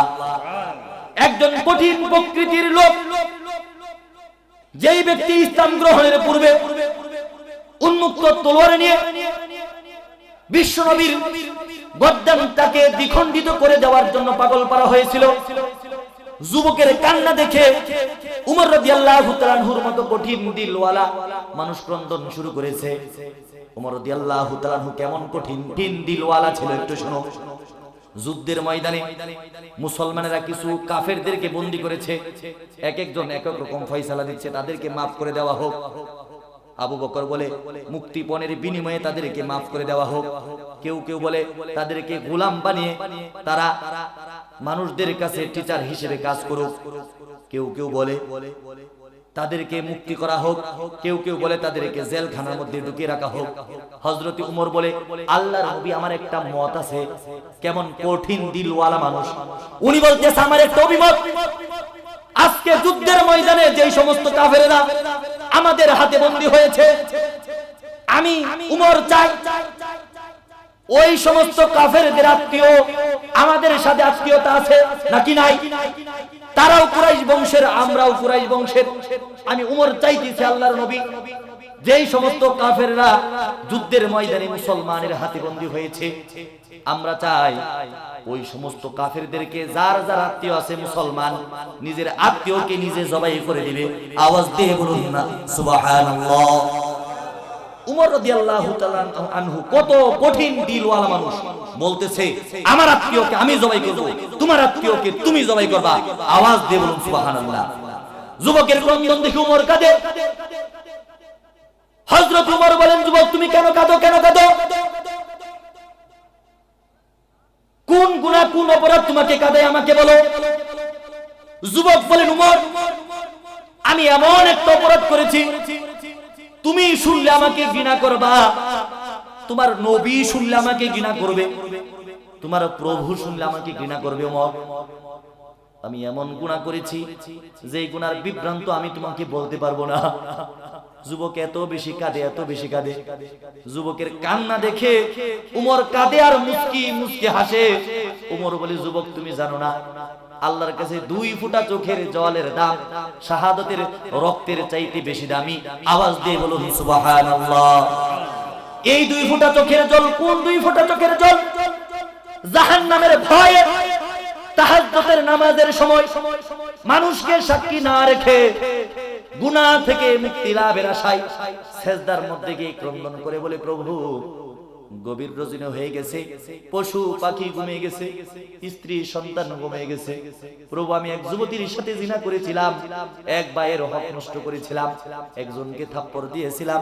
প্রভু নতুন বিয়ে করেছিলাম, স্ত্রীর পেটের মধ্যে একটা বাচ্চা ছিল, বুঝি নাই, ওষুধ দিয়ে নষ্ট করে দিয়েছি। জিনা করলাম মহিলা প্রভুর দরবারে ক্রন্দন করে, আল্লাহ জিনা করার পর আমার একটা হারামজাদা সন্তান হয়েছিল, আমি বুঝি নাই। সন্তানটাকে কাগজের মধ্যে পেঁচিয়ে সালার ব্যাগের মধ্যে ভরে সমুগঞ্জের ব্রিজের নিচে ফেলে আসলাম, যমুনা সেতুর নিচে ফেলে আসলাম, কিংবা যাত্রাবাড়ির ডাস্টবিনের নিচে ফেলে দিলাম। প্রভু গো আমি বুঝি নাই, তোমার কুদরতের পায়ে সিজদা দিয়ে বলি, আমার 2 ফোঁটা চোখের কারণে, চোখের জলের কারণে তুমি আমাকে maaf করে দাও। আল্লাহ পাক রব্বুল আলামিন বলেন, ওই 2 ফোঁটা চোখের জল আল্লাহর কাছে জিহাদের ময়দানে শাহাদাতের রক্তের চাইতে বেশি দামি। আওয়াজ দিয়ে বলো মুসলমান সুবহানাল্লাহ। আমার ভাই, আমার বন্ধুরা, আজকেও মুসলমানের চোখে জল দেখা যায় নাকি জল দেখা যায় না? দেখবেন মাঝে মধ্যে কম্বল গায়ে দিয়া কানের মধ্যে ইয়ারফোন লাগাইয়া যুবক কাঁদে কাঁদে, হঠাৎ করে দেখেন কান্নার আওয়াজ আসে, কম্বল টান দিয়ে দেখেন হাতের মধ্যে মোবাইল, কানের মধ্যে ইয়ারফোন। যুবক কেন কাঁদো? নাটক দেখি দোস্ত, এমন নাটক দেখি, এমন ভয়াবহ কাহিনী নায়ক নায়িকার জন্য এই করছে, নায়িকা নায়কের জন্য ওই করছে, শেষ পর্যন্ত একদম ফুটবলের মতো শট খেয়ে মারা গেছে। এই জন্য কাঁদি। বলেন এই 2 ফোঁটা চোখের জল কি আল্লাহর কাছে প্রিয় নাকি? আমি বলি আল্লাহর ভয়ে যেই জল পড়ে সেটা আল্লাহর কাছে জান্নাতের চাইতে দামি। আর শয়তান দেখার পরে, টিভি দেখার পরে, ছবি দেখার পরে, নাটক দেখার পরে যেই 2 ফোঁটা জল আল্লাহর কাছে পড়ে, জমিনের মধ্যে পড়ে, আল্লাহ বলেন ওই চোখের জল আমার কাছে বান্দা তোর পায়খানার চাইতে নগণ্য। আওয়াজ দিয়ে বলুন নাউজুবিল্লাহ। আমার ভাই, আমার বন্ধুরা, যুবক রন্ধন শুরু করে দিয়েছে। হযরত উমর রাদিয়াল্লাহু তাআলা মুস্কি মুস্কি হেসে বলে, যুবক তুমি জানো না কান্নার দাম আল্লাহ পাকের কাছে সবচেয়ে বেশি দামি? যুবক তুমি জানো না একজন আল্লাহর বান্দা ছিল, তার নাম ছিল দাহিয়াতুল কালবি। নাম কি আপনারা কি জানেন? দাহিয়াতুল কালবি ব্যবসার মধ্যে গেলে, ব্যবসার মধ্যে যাওয়ার পর স্ত্রীকে বলে গেল, স্ত্রী আমি ব্যবসায় যাচ্ছি, তোমার পেটে একটা সন্তান আছে, যদি মেয়ে সন্তান হয় তাহলে তাকে তুমি হত্যা করে দিবা, জীবন্ত মাটির মধ্যে পুঁতে দিবা। আর যদি ছেলে সন্তান হয় তাহলে তাকে তুমি ইজ্জত সম্মানের সাথে আমার পরিচয় দিয়া লালন পালন করবা। আওয়াজ দিয়ে বলুন কথা ঠিক কিনা? এত লম্বা ঘটনা আমি বলতে পারবো না, আমি আপনাদেরকে কথাটাই বলতে চাই। উমর যুবককে বলতেছে, তুমি কি দাহিয়াতুল কলবির ঘটনা শুনেছো? দাহিয়াতুল কলবি ব্যবসা থেকে আসার পরে ধীরে ধীরে মা তার সন্তানটাকে, মেয়ে সন্তানটাকে বড় করে তোলে। সন্তানটার বয়স যখন 8 বছর হয়ে যায়, সন্তান যখন পৃথিবীর আলো চিনে, বাতাস চিনে, বাবা চিনে, মা চিনে, স্কুল চিনে, বই চিনে, খাতা চিনে, লাল সবুজের পার্থক্য চিনে, বাংলাদেশ আমেরিকার পার্থক্য চিনে, সন্তান যখন ঈমানের কুফরিয়াতের পার্থক্য চিনে, মাত্র সন্তানের বিবাহের প্রতি আসক্ত হয়, সন্তান মাত্র হাই স্কুলে যাবে এমন চিন্তা ভাবনা হয়। আওয়াজ দিয়ে বলুন কথা ঠিক কিনা? সন্তান যখন পৃথিবীর মায়া ভালোবাসা শিখতে জানে, এমন সময় স্ত্রী হঠাৎ করে স্বামীর বুকের মধ্যে জড়িয়ে ধরে বলে, আমার স্বামী 8 বছর ধরে বুকের মধ্যে একটা কষ্ট চাপা দিয়ে রেখেছি স্বামী, আজকে তোমাকে বলতে চাই আমার কষ্টের কথা, দুঃখের কথা। স্বামী স্ত্রীর কপালের মধ্যে চুম্বন করে বলে, আমার স্ত্রী বলো তুমি কি বলবা? স্ত্রী বলে, আমার প্রাণপ্রিয় স্বামী, তুমি যে আমাকে বলেছিলা আমার পেট থেকে সন্তান হলে, ছেলে হলে আমি ইজ্জত দিয়ে, সম্মান দিয়ে, তোমার আদর্শ দিয়ে বড় করে নেব, আর যদি মেয়ে সন্তান হয়ে আমাকে হত্যা করে দিতে হবে, মাটির নিচে পুঁতে দিতে হবে। আমার স্বামী শোনো, আমার পেটের মধ্যে সন্তানের জন্য ভীষণ প্রচন্ড ব্যথা হয়, সন্তান আমার পেটের মধ্যে লাথি মারে, আমার কলিজা ফেটে যায়, 2 দিন যাবত আমার ব্যথা হয়, কোনো সন্তান হয় না। হঠাৎ করে ফজরের আযানের মুহূর্ত, সুবে সাদেকের মুহূর্ত আমার পেট থেকে একটা সন্তান ভূমিষ্ঠ হয়। আমি তার মুখের দিকে যখন তাকাই, তার মুখের দিকে তাকানোর উপরে আমার জীবনের সব কষ্ট আমি ভুলে যাই, আমার ব্যথার কষ্ট আমি ভুলে যাই। আমার স্বামী, আমি তোমাকে জড়িয়ে ধরে বলি, স্বামী একটা কথা শোনো, আমি সন্তানের চেহারা দেখার পরে তার প্রতি আমার এত মায়া বসে পড়ে, আমি যখন সন্তানের নিচের দিকে তাকাই তখন দেখি আমার সন্তান ছেলে সন্তান না, আমার ছেলে মেয়ে সন্তান। আওয়াজ দিয়ে বলুন সুবহানাল্লাহ। স্বামী গো, আজকে মেয়ে সন্তানটাকে আমি বড় করেছি লুকিয়ে রেখে রেখে, তুমি কিছুদিন যাবত বিদেশ থেকে আসলে স্বামী, তোমার কাছে আমার একটা অনুরোধ স্বামী, আমার মেয়েটাকে তুমি শুধু এক নজরে দেখো। স্বামীর শরীরের সমস্ত রক্ত মাথার মধ্যে উঠে পড়ে, দাহিয়াতুল কলবির মেজাজটা খারাপ হয়ে যায়। দাহিয়াতুল কলবি স্ত্রীর দিকে তাকিয়ে জিহ্বার মধ্যে কামড় দিয়ে, চোখ দিয়ে জল ছেড়ে দিছে রাগে। মানুষ মাঝে মধ্যে রাগেও কাঁদে, মানুষ মাঝে মধ্যে খুশিতেও কাঁদে। আওয়াজ দিয়ে বলুন কথা ঠিক কিনা? ছেলেটাকে কষ্ট করে রিকশা চালিয়ে এসএসসি পাস করিয়েছে, এইচএসসি পাস করিয়েছে, মাস্টার্স অনার্স কমপ্লিট করিয়েছে। হঠাৎ করে ছেলেটা এসে সংবাদ দেয়, বাবা আমার তো সেনাবাহিনীর বড় ধরনের চাকরি হয়েছে, বাবা আমার জন্য দোয়া করো। হঠাৎ করে রিকশাওয়ালা বাবা কাঁদতে কাঁদতে বলে, বাবারে কোনোদিন কল্পনা করি নাই তোর চাকরি হবে। বাবা ছেলের মুখের দিকে তাকিয়ে চোখের জল ছেড়ে দেয়। আওয়াজ দিয়ে বলুন কথা ঠিক কিনা? মানুষ সুখেও কাঁদে, দুঃখেও কাঁদে, আবার মাঝের মধ্যে রাগেও কাঁদে। স্বামী জোরে থাপ্পড় দিয়েছে স্ত্রীরে, রাগ ঠেলা কিছু না পায়া মাথা ওয়ালের মধ্যে বাড়ি দিয়া চোখ দিয়ে পানি ছাড়ে কি ছাড়ে না? মুসলমান দায়িত্বুল কলবির রাগান্বিত হয়ে চোখ দিয়ে জল ছেড়ে দিয়ে বলে, সমস্যা নাই, আমি তোমার সন্তান মেনে নিব, সন্তানকে নিয়ে আসো। পার্শ্ববর্তী বাড়ি থেকে সন্তানকে নিয়ে আসা হলো। 8 বছর মেয়েটা এসে বাবাকে সামনে পেয়ে বাবাকে আদবের সাথে বাবাকে বলে, আসসালামু আলাইকুম বাবা, আমি আপনার সন্তান। আপনি যতদিন ব্যবসার মধ্যে ছিলেন আমার মা আপনার জন্য দোয়া করেছে।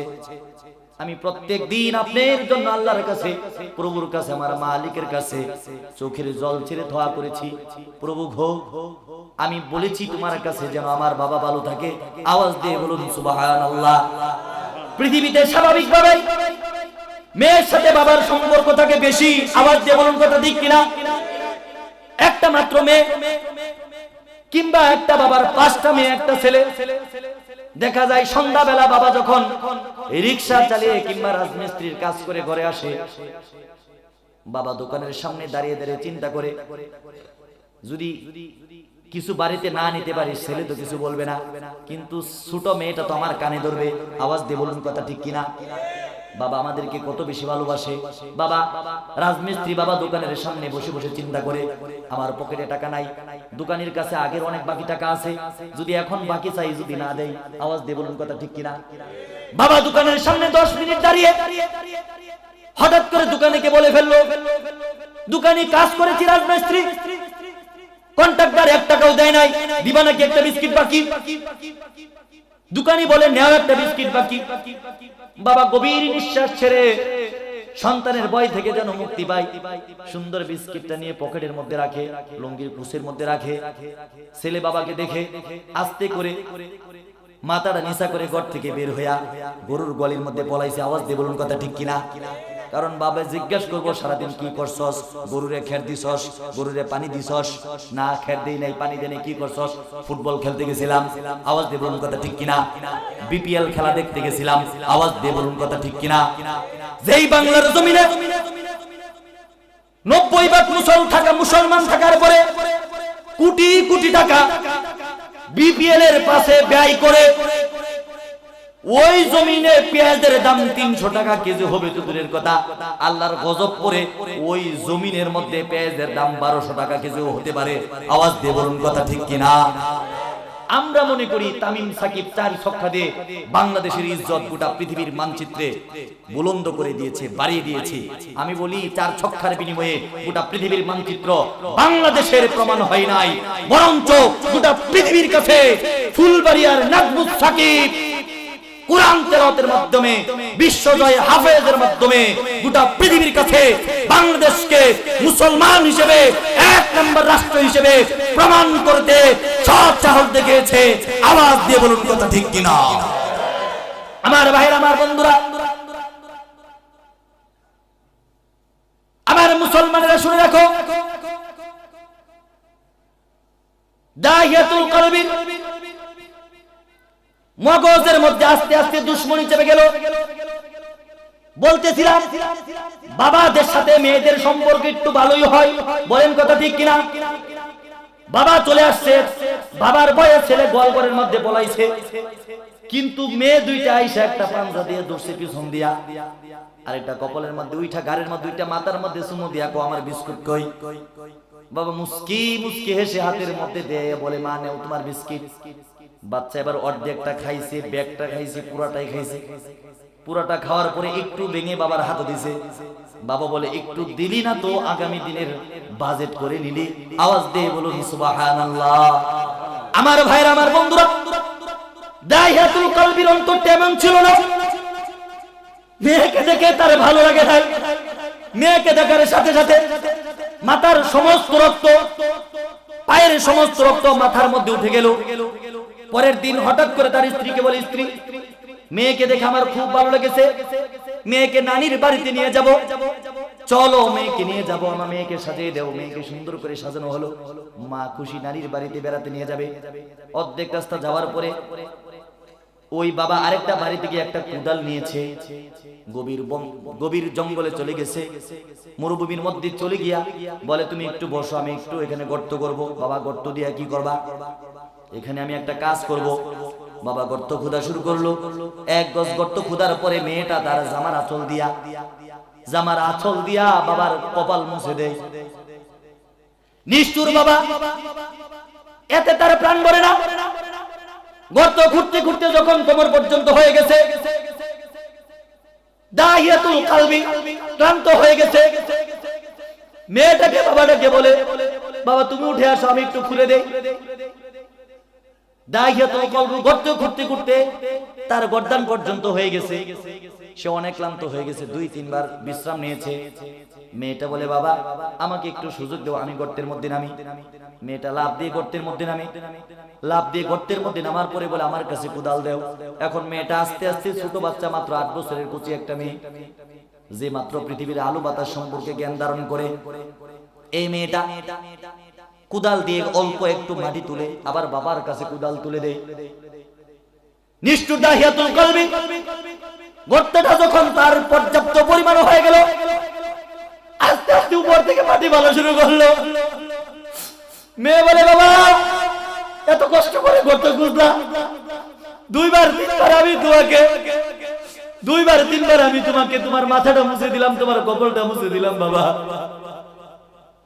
বাবা এখন মাটি তুমি কেন দিয়ে গর্তটা ভরে দিচ্ছো? মেয়েটা কিছু বোঝার আগেই হঠাৎ করে দেখে মেয়েটা তার হাঁটু পর্যন্ত মাটি হয়ে গেছে। মেয়ে চিৎকার করে বলে বাবা আমার হাঁটু পর্যন্ত মাটি হয়ে গেছে, আর মাটি দিয়ে আমি উঠতে পারবো না। নিষ্ঠুর দাহিয়াতুল কালবি, তার অন্তর পাষাণ, তার হৃদয় পাষাণ, তার অন্তরে একটু মায়া জাগে না। মাটি আরো বেশি ফেলে দেওয়া শুরু করলো, মেয়েটার কোমর পর্যন্ত মাটি হয়ে গেল। মেয়েটা দাহিয়াতুল কালবির দিকে তাকিয়ে শীতল 2টা চক্ষু দিয়ে বলে বাবা আমার বুঝার বাকি নাই, আমার প্রতি তুমি সন্তুষ্ট নও রে বাবা, আমার প্রতি তুমি সন্তুষ্ট নয় বাবা। আল্লাহর কসম করে বলি বাবা আমাকে হত্যা করো না বাবা, আমাকে তুমি মুক্তি করে দাও, আমি আর মক্কায় থাকবো না, আর মক্কায় থাকবো না, আমি দূরে কোথাও জঙ্গলে চলে যাব। কোনদিন আমি বলবো না আমার বাবার নাম দাহিয়াতুল কালবি, আমাকে তুমি মাফ করে দাও। দাহিয়াতুল কালবি এবার রাগান্বিত হইয়া বলে বেয়াদব, আমি তোকে যতক্ষণ পর্যন্ত না পুঁতে পারবো আমার শান্তি হবে না। আস্তে আস্তে মেয়েটাকে গলা পর্যন্ত মাটি চাপা দেয়। মেয়েটা গলাটা কাকাশের দিকে তাকিয়ে বলে বাবা আমাকে আর কষ্ট দিও না বাবা। যখন পৃথিবীর আলো চিনলাম, বাতাস চিনলাম, মা চিনলাম, বাবা দেখলাম জীবনের প্রথম। 8 বছর যাবত বাবা দেখার শখ, যখন বাবা দেখলাম তখন আমার কপালে দুর্দশা বাবা, আমাকে তুমি মেরে ফেলো না। আস্তে আস্তে দাহিয়াতুল কালবি নাক পর্যন্ত মাটি দিয়েছে। আবার বাচ্চাটা 2টা ঠোঁট বের করে বলে বাবা আমাকে এই অবস্থায় রেখে তুমি চলে যাও, আমাকে একদম মেরে দিও না। আল্লাহর কসম করে বলি কোনোদিন তোমার সামনে পড়বো না, কোনোদিন মায়ের কাছে যাব না, তোমার বিরুদ্ধে কোনোদিন মায়ের কাছে নালিশ করব না, আল্লাহর দরবারে তোমার কাছে কোনোদিন নালিশ করব না। দাহিয়াতুল কালবি আত্মাটা নরম হয় না, সমস্ত মাটি দিয়া মেয়েটাকে মাটি চাপা দেওয়ার পরে দাহিয়াতুল কালবির হঠাৎ করে কলিজার মধ্যে কি যেন ডাক দিয়ে বলে আমি কি করলাম, কি করলাম। দৌড়ে আল্লাহর নবীর কাছে গিয়া বলে রাহমাতুল লিল আলামিন আমি এত বড় অপরাধ করেছি, এত বড় অপরাধ করেছি, আমার গুনাহ ক্ষমা হবে নাকি? সন্তানের ঘটনার বিভ্রান্ত যখন বিশ্ব নবীর কাছে বলে, বিশ্ব নবী কেঁদে কেঁদে কণ্ঠ বলে দাহিয়াতুল কালবি জীবনে কত বিভ্রান্ত শুনেছি, ওমরের গুনার বিভ্রান্ত শুনেছি, কত বিভ্রান্ত আমি শুনেছি, এমন নিষ্ঠুর পিতা আমি পৃথিবীতে দেখি নাই। দাহিয়াতুল কালবি আমি জানি না তোমার পক্ষে আল্লাহর কি রায় আসে। আল্লাহ পাক বলে দিলেন দাহিয়াতুল আমি তোকে মাফ করে দিয়েছি। আওয়াজ দিয়ে বলুন সুবহানাল্লাহ। কুল ইয়া ইবাদিয়াল্লাযীনা আসরাফু আলা আনফুসিহিম লা তাকুনাতু মির রাহমাতিল্লাহ। আওয়াজ দিয়ে বলুন সুবহানাল্লাহ।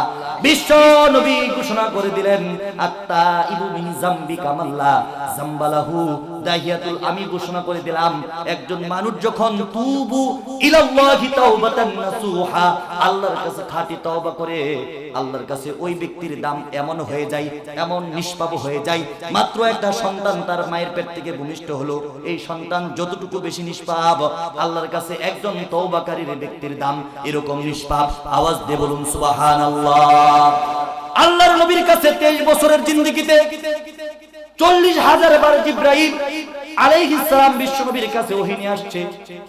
আল্লাহর নবী বলেন সবচেয়ে বেশি দাহিয়াতুল কালবির চেহারার সুরত ধরে আল্লাহর জিবরাইল আমার সাথে সাক্ষাৎ করেছে। আওয়াজ দিয়ে বলুন সুবহানাল্লাহ। ঘটনা কি আপনাদের মনে আছে? উমর রাদিয়াল্লাহু তাআলা আনহু ওই যুবকের দিকে তাকায়া মুস্কি মুস্কি হাসে আর বলে, যুবক তোমাকে আল্লাহ ক্ষমা করে দিবে। আওয়াজ দিয়ে বলুন কথা ঠিক কিনা? আমার ভাইরা, আমার বন্ধুরা, যুবক ক্রন্দন করতে করতে উমর রাদিয়াল্লাহু তাআলা আনহুকে বলে, হযরত উমর তুমি কি জানো আমি এমন অপরাধ করেছি আল্লাহ ক্ষমা করবে না? যদি আমার গুনার বিভ্রান্ত শুনতে চাও উমর, আমার গুনার বিভ্রান্ত আমি তোমাকে শোনাবো না, আমাকে তুমি বিশ্ব নবীর দরবারে নিয়ে চলো। সরদারে দো আলম বিশ্ব নবীর দরবারে নেওয়া হলো। উমর রাদিয়াল্লাহু তাআলা আনহু বলেন, আল্লাহর নবী আমি কি আসতে পারি? হ্যাঁ আসতে পারেন। কি হয়েছে? একজন যুবক দেখলাম মক্কার অলিতে গলিতে ঘুরতেছে আর পাগলের মতো কাঁদতেছে। পাগলের মতো কাঁদতে কাঁদতে যুবক অস্থির হয়ে যাচ্ছে, কান্নার আওয়াজে আমি উমর কাঁদি। আল্লাহর নবী মুস্কি হেসে বলেন, উমর তুমি কি জানো যেই যুবক আল্লাহর কাছে গুনাহ করার পরে আল্লাহর কাছে ক্রন্দন করে, আমি নবী বলে দিলাম কুল্লু বানি আদম খাত্তাউন ওয়া খায়রুল খাত্তাইন আত-তাওয়াবুন। আদম সন্তান ভুল করবে, আর ভুলকারীদের মধ্যে সবচেয়ে প্রকৃত বান্দা তো সেই যে ভুল করার পর তওবা করে। আওয়াজ দিয়ে বলুন সুবহানাল্লাহ। আমার ভাই, আমার বন্ধুরা, আল্লাহর নবী বলে যুবককে নিয়ে আসো। যুবক সর্বপ্রথম আল্লাহর নবী সৌন্দর্যের চেহারার দিকে তাকিয়ে ক্রন্দন করতে করতে অজ্ঞান হয়ে গেল। যুবকের মাথার মধ্যে পানি ঢালার পরে যুবককে হুঁশ ফিরানো হলো। যুবককে বলা হলো, যুবক তুমি কি অপরাধ করেছো যে অপরাধ করার কারণে তুমি এত বেশি ক্রন্দন করো? যুবক বলেন, আল্লাহর নবী আমি এমন অপরাধ করেছি যদি আপনি শুনেন আমাকে ঘৃণা করবেন। আল্লাহর নবী বলেন, ওমা আরসালনাকা ইল্লা রাহমাতাল লিল আলামিন, আমাকে গোটা পৃথিবীর জন্য রাহমাতুল লিল আলামিন হিসেবে প্রেরণ করা হয়েছে। আমি তোমার গুনার বিভ্রান্ত শুনে কাঁদবো না, গুনার বিভ্রান্ত শুনে ভয় পাবো না। আমি আল্লাহর কাছে রহমতের দোয়া করব যেন বিশ্ব মালিক তোমার গুনাহকে maaf করে দেই। আওয়াজ দিয়ে বলুন সুবহানাল্লাহ। যুবকের হৃদয়ের কোণে একটু যেন সাহস হয়। যুবক এবার বলা শুরু করলো, আল্লাহর নবী আমি মূলত কাফন চুরা। মানুষ যখন এলাকার মধ্যে কেউ ইন্তেকাল করে, গুরুস্থানে গিয়ে গিয়ে ওই মৃত ব্যক্তির কাফন চুরি করি। বিশ্ব নবী এবার তার মুখের মধ্যে আরেকটু হাসির রেখা, আল্লাহ মাফ করে দিবে, এই গুনাহটা বেশি গুনাহ না, যদি তওবা করো আল্লাহ মাফ করে দিবে, এরকম বিশ্ব নবীর মনের কাল্পনিক ধারণা। যুবক ক্রন্দন করতে করতে আবার বেশ হয়ে যায়। আল্লাহ নবী বলে, যুবক তুমি কি অপরাধ করেছো? হাল কতালতা নাফসা, তুমি কি কাউকে হত্যা করেছো? না, আমি কাউকে হত্যা করি নাই। তুমি কি আল্লাহর সাথে শরীক করেছো? না, আমি আল্লাহর সাথে শরীক করি নাই। তাহলে তুমি কেন কাঁদো? যুবক এবার বলা শুরু করে দিল, আল্লাহর নবী রাহমাতুল লিল আলামিন আমি কাফনের কাপড় চুরি করি। একজন ব্যক্তি আমায় এসে আমার কানের মধ্যে আওয়াজ দিয়ে বলে, আমার সহপাঠী কাফন চোরা এসে বলে, ওই কাফন চোরা তুই জানোস নাকি মদিনার বুকে একজন সুরসী সুন্দর সুন্দরী 16 বছরের বয়সী একটা কুমারী যুবতী মেয়ে ইন্তেকাল করেছে, ওই কাফনের কাপড় আমরা চুরি করতে যাব। আমি বলে দিলাম, আমার ঘরের মধ্যে অভাব, আমার টাকার প্রয়োজন বেশি, আমার ঘরের মধ্যে স্ত্রী নাই, সন্তান নাই, আমার ঘরের মধ্যে অনেক পেরেশানি, আমি আজকে কাফনের কাপড় একা চুরি করতে যাব।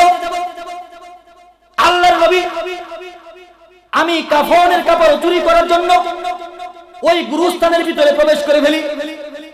আস্তে আস্তে মহিলার কবর থেকে যুবতী নারীর কবর থেকে আমি আস্তে আস্তে আশ্রে আশ্রে মাটি সরাইতে থাকি।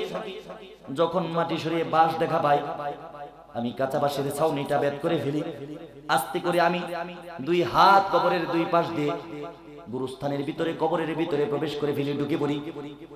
আল্লাহর নবী গো, আমি যখন কবরের ভিতরে ঢুকে পড়ি, আস্তে করে মহিলার মাথার মধ্যে যেই বাতটা ছিল ওই বাতটা আমি খুলে দেই।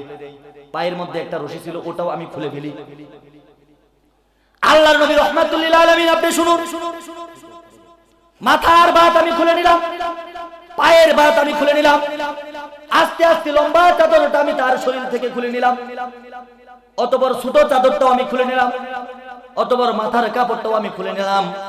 সর্বশেষ ওই যুবতীর বক্ষ যুগল বেষ্টন করে যেই সাদা পোশাকটা ছিল আমি ওই পোশাকটাও খুলে নিলাম। আল্লাহর নবী, আমি যখন সব পোশাক খুলে নিয়ে কাফনের কাপড়গুলো উপরে রেখে দিলাম, আমি উঠে যাব, হঠাৎ করে নিজ দিকে তাকিয়ে দেখি কত সুন্দর নারী, এমন সুন্দর মহিলা আমি পৃথিবীতে কোনোদিন দেখি নাই। বাচ্চার মেয়ে দেখেছি, প্রেসিডেন্টের মেয়ে দেখেছি, সমস্ত কাফেরের মেয়ে আমি দেখেছি, 10 বছরের মেয়ে দেখেছি, 20 বছরের মেয়ে দেখেছি, 40 বছরের মহিলা দেখেছি। এত সুন্দর মহিলা আমি কোথাও দেখি নাই। হঠাৎ করে শয়তান নামক প্রেসিডেন্ট আমার কপালের মধ্যে এসে বসে গেল, আমার মাথার মধ্যে এসে বসে গিয়ে বলে, যুবক, তোর বয়স তো মাত্র 26, কাফন চুরি করে রুজি রোজগার করিস, কোনোদিন একটা সুন্দর বিবাহ করতে পারবি না, আজ পর্যন্ত একটা প্রেম করতে পারলি না, আজ পর্যন্ত একটা মেয়েকে ভালোবাসতে পারলি না, আজ পর্যন্ত বিবাহ করতে পারলি না, তোর সংসারের যে অবস্থা, বিবাহ করতে পারিস কিনা এটাই তো সন্দেহ। আর যদি বিবাহ করতে পারিস এরকম জমিদার বংশের মেয়েকে বিবাহ করতে পারবি না, যদি জমিদার বংশের মেয়েকে বিবাহ করতে পারিস এরকম সুন্দরী মেয়েকে বিবাহ করতে পারবি না। যুবক, আমি শয়তান বলে দিলাম, তুই মেয়ের সাথে জিনা কর, পৃথিবীর কেউ দেখবে না, মহিলাও বাধা দিবে না। আওয়াজ দিয়ে বলুন নাউযুবিল্লাহ। আমার ভাই, আমার বন্ধুরা, আল্লাহর নবী এই ঘটনা শোনার পর মাথাটা ঘুরিয়ে পিছন দিকে দিলেন। আল্লাহর নবী মুখ ফিরে নিয়েছেন। যুবক কাঁদতে কাঁদতে বলে, আল্লাহর নবী, আমি আগেই জানতাম আমার ঘটনা শুনে আপনি মুখ ফিরে নেবেন। আমার ঘটনা বলা শেষ হয় নাই। আল্লাহর নবী তত বড় শুনুন, আমি যখন মহিলার সাথে অপকর্ম শুরু করে দিলাম, আমি আস্তে আস্তে মহিলার সব পোশাক খোলার পরে অপকর্মে যখন লিপ্ত হলাম, 10 মিনিট 15 মিনিট আমার মনের শয়তানের খাহেসাতকে আমি নিবারণ করে দিলাম। আমার বন্ধুরা, আমার ভাইয়েরা, মনে রাখবেন, পৃথিবীতে মানুষ গুনাহ করে শয়তানের ধোঁকা পড়ে। গুনাহ করার ফলটা, গুনাহ করার শুরুটা মজা, কিন্তু এর ফলটা বড় তিক্তা। আওয়াজ দিয়ে বলুন কথা ঠিক কিনা। যুবক, জিনা করবে, জিনা করেছো গভীর রাতে, একদিন জিনা করার পরে সারা মাস টেনশন করেছে, আমি যে প্রেমিকার সাথে জিনা করলাম, যদি প্রেমিকা গর্ভবতী হয়ে যায় আমার ইজ্জত নষ্ট হয়ে যাবে। আওয়াজ দিয়ে বলুন কথা ঠিক কিনা। যুবক বলেন, আল্লাহর নবী, আমি যখন জিনা করলাম আমার ভিতরে টেনশন ঢুকে গেল, আমি ভয় পেয়ে গেলাম। মৃত ব্যক্তির সাথে জিনা করেছি, আমার ভিতরে টেনশন ফিল করতেছে। আমি 2 হাত কবরের উপরে রেখে আমি লাফ দিয়ে কবরের উপরে উঠে যাব, এরকম নিয়ত করলাম। হঠাৎ করে আমি ভাবলাম, কে যেন থাপ্পড় দিয়ে আমার পায়ের মধ্যে ধরেছে। আমি নিজ দিকে তাকিয়ে দেখি মহিলা ধরে নাই, মহিলা তো শুয়ে আছে, মহিলা নাপাক অবস্থায় শুয়ে রয়েছে। আল্লাহর নবী, আমি মহিলার চোখের দিকে তাকাইলাম, আমি চোখের দিকে তাকাই দেখি 2টা চোখ বন্ধ, মুখটার মধ্যে উজ্জ্বল হাসির রেখা। মহিলা যেন আমাকে বলতেছে, যুবক, দুনিয়াতে যদি আমি সুন্দরী মহিলা ছিলাম, আমার সাথে যদি জিনা করতা, আমাকে যদি নাপাক করে দিতা, আমি গোসল করে পবিত্র হয়ে গিয়ে আল্লাহর কাছে তওবা করে নিতাম। আওয়াজ দিয়ে বলুন কথা ঠিক কিনা। আল্লাহর নবী, আমি ভাবতেছি মহিলা আমাকে বলতেছে, যুবক, আমি যদি জীবিত থাকতাম, আল্লাহ যদি তোমার সাথে আমার বিবাহ বন্ধনের আবদ্ধ করে দিতেন, আমার জীবন, আমার যৌবন তোমার জন্য ঢেলে দিতাম, আমি আর তুমি দুনিয়াতেও স্বামী স্ত্রী থাকতাম, আখিরাতেও স্বামী স্ত্রী থাকতাম। পৃথিবীর একটা নিয়ম হচ্ছে, যুবক শোনো, যখন মানুষ ইন্তেকাল করে তাকে সুন্দর করে গোসল করে পবিত্র করে তারপরে তাকে কবরে দাফন করা হয়। আওয়াজ দিয়ে বলুন কথা ঠিক কিনা। মহিলা যেন আমাকে বলতে শুরু করে, আল্লাহর নবী, আমি জীবিত থাকলে গোসল করে পবিত্র হয়ে যেতাম, আমি মৃত্যুবরণ করেছি, আমাকে তুমি নাপাক করে দিয়েছো। আল্লাহর নবীর, আল্লাহ পাকের ফেরেশতা হযরতে ইসরাফিল আলাইহিস সালাতু ওয়াস সালাম যেদিন সিংহার মধ্যে তিনটা ফু দিবে, আল্লাহ পাক রব্বুল আলামিন যেদিন বিলকুম বিইذنিল্লাহ, আল্লাহর নামে দাঁড়িয়ে যাও। আল্লাহর কসম রে যুবক বলে দিলাম, সব কবরের লাশগুলো দাঁড়িয়ে যাবে, আমি আল্লাহর কাঠগড়ায় বিচার না করে দাঁড়াবো না। আওয়াজ দিয়ে বলুন সুবহানাল্লাহ। যুবক বলে আল্লাহর নবী আমি চিন্তা করলাম মহিলা তো আসামির কাঠগড়ায় আমাকে দাঁড় করে দিবে, আল্লাহর নবী আপনি বলুন আল্লাহ আমাকে ক্ষমা করবে কিনা। আল্লাহর নবী মুখটা ফিরিয়ে দিলেন। এতক্ষণ তো আবু বকর খুশি ছিল, ঘটনা শোনার পরে আবু বকর চোখের জল ছেড়ে দিয়ে বলে, যুবক কি কুলাঙ্গার, তুই কি কাজ করলি। ওমর তার গর্দান ফিরিয়ে নিয়েছে, উসমান আলী রাদিয়াল্লাহু তাআলা আনহুমা উভয় তাদের মুখ ফিরিয়ে নিয়েছে। আমার ভাইয়ের, আমার বন্ধুরা বুঝে থাকলে বলুন, এই যুবকের কি এখন এই পৃথিবীতে কোনো বন্ধু আছে নাকি? পৃথিবীর সবচেয়ে পরম বন্ধু বিশ্বনবী মুহাম্মদুর রাসূলুল্লাহ সাল্লাল্লাহু আলাইহি ওয়াসাল্লাম যুবককে অস্বীকার করে দেয়। যুবক তার কলিজার মধ্যে হাত দিয়া পাগল পার হয়ে পাহাড়ের উপর চলে যায়। পাহাড়ের উপর কাঁদতে কাঁদতে অস্থির হয়ে যায়। যুবক কেঁদে কেঁদে কণ্ঠে বলে, আল্লাহ পৃথিবীর সব মানুষ আমাকে ঘৃণা করে, এমন অপরাধ করেছি কোন পৃথিবীর কোন বাবা আমার কাছে মেয়ে দিবে না, পৃথিবীর কোন সন্তান আমাকে বাবা বলে ডাকবে না, তোমার নবীও তো আমাকে অস্বীকার করেছে, আমার কি হবে। একদিন, দুই দিন, তিন দিন, 40 দিন পর্যন্ত হয়ে গেল। 40 দিন পরে আল্লাহর নবীর কাছে আল্লাহ জিবরাইল আলাইহিস সালাতু ওয়াস সালামকে পাঠিয়ে দিলেন। জিবরাইল এসে আল্লাহর নবীকে বলেন, আল্লাহর নবী, আল্লাহ পাক রব্বুল আলামিন আপনার কাছে কিছু জানতে চেয়েছেন। বিশ্বনবী আশ্চর্য হয়ে গেলেন। আল্লাহ পাক রব্বুল আলামিন বলেন, ওয়া মা ইয়ানতিকু আনিল হাওয়া ইন হুয়া ইল্লা ওয়াহাইয়ুহা। সারা জীবন আল্লাহ শুধু আমাকে জানিয়েছেন, আল্লাহর শিখানো বাক্যগুলো আমি জবান দ্বারা উচ্চারণ করেছি। আজকে আল্লাহ পাক আমার কাছে কি জানতে চাই? জিবরাইল বলেন, আল্লাহর নবী, আল্লাহ আপনার কাছে জানতে চেয়েছে এই পৃথিবীর সমস্ত মাখলুকাতের সৃষ্টিকর্তাকে। আওয়াজ দিয়ে বলুন কথা ঠিক কিনা। আল্লাহর নবী বলেন, জিবরাইল এই কথা কেন বললাম? পৃথিবীর সমস্ত মাখলুকাতের সৃষ্টি একমাত্র আহকামুল হাকিমিন মহান রব্বুল আলামিন আল্লাহ পাক রব্বুল আলামিন। জিবরাইল দ্বিতীয় প্রশ্ন করেন, আল্লাহর নবী আপনি বলুন, এই পৃথিবীর সমস্ত মাখলুকাতের রিজিকের ব্যবস্থা, খাবারের ব্যবস্থা কে করে? গর্তের পিপিলিকার খাবারের ব্যবস্থা কে করে? মহাসমুদ্রের নীল তিমির 3 বেলা খাবারের ব্যবস্থা কে করে? প্রতিবন্ধী, বাবা নাই মা নাই, এই ব্যক্তির খাবারের ব্যবস্থা কে করে? জঙ্গলের সাপের খাবারের ব্যবস্থা কে করে? বা ব্যাঙের খাবারের ব্যবস্থা কে করে? আল্লাহর নবী চোখের জল ছেড়ে দিয়ে বলেন, জিবরাইল এমন প্রশ্ন কোনোদিন শুনি নাই, তুমিও জানো সব পৃথিবীর মাখলুকাতের সৃষ্টিকর্তা আল্লাহ, তাদের রিজিক দাতা আল্লাহ। এবার জিবরাইল বিশ্বনবীকে 3 নাম্বার প্রশ্ন ছুড়ে দেয়, বিশ্বনবী আপনি বলুন, পৃথিবীর কোন মানুষ, কোন জিন যদি আল্লাহর সাথে নাফরমানি করে, আল্লাহর কাছে গুনাহ করে, মানুষের হক নষ্ট করে, এই গুনাহ maaf করে দেওয়ার মালিক কি আপনি বিশ্বনবী নাকি আল্লাহ পাক রব্বুল আলামিন? আওয়াজ দিয়ে বলুন সুবহানাল্লাহ। বিশ্বনবীর বুঝার আর বাকি রইল না। বিশ্বনবী বলে দিলেন, জিবরাইল আমি বুঝতে পেরেছি, একজন যুবক 40 দিন পূর্বে আমার কাছে এসেছিল, আমি তাকে অস্বীকার করেছিলাম। আমার মনে হয় যুবকের তওবা আল্লাহ পাক রব্বুল আলামিন কবুল করেছে। জিবরাইল বলেন, আল্লাহর নবী আসলে ঘটনাটা তাই। আবু বকর এবার আফসোস করে করে বলে, আল্লাহর নবী আমি তো অপরাধ করেছি, যুবকের কাছ থেকে মুখ ঘুরিয়ে নিয়েছিলাম। ওমর একই কথা, হযরতে উসমান, হযরতে তালহা, হযরতে জুবাইর, হযরতে আলী রাদিয়াল্লাহু তাআলা আনহু মুখে একই ধ্বনি উচ্চারণ, আমরা অপরাধ করেছি। সমস্ত সাহাবীরা মিলে যুবককে খুঁজতে গেল।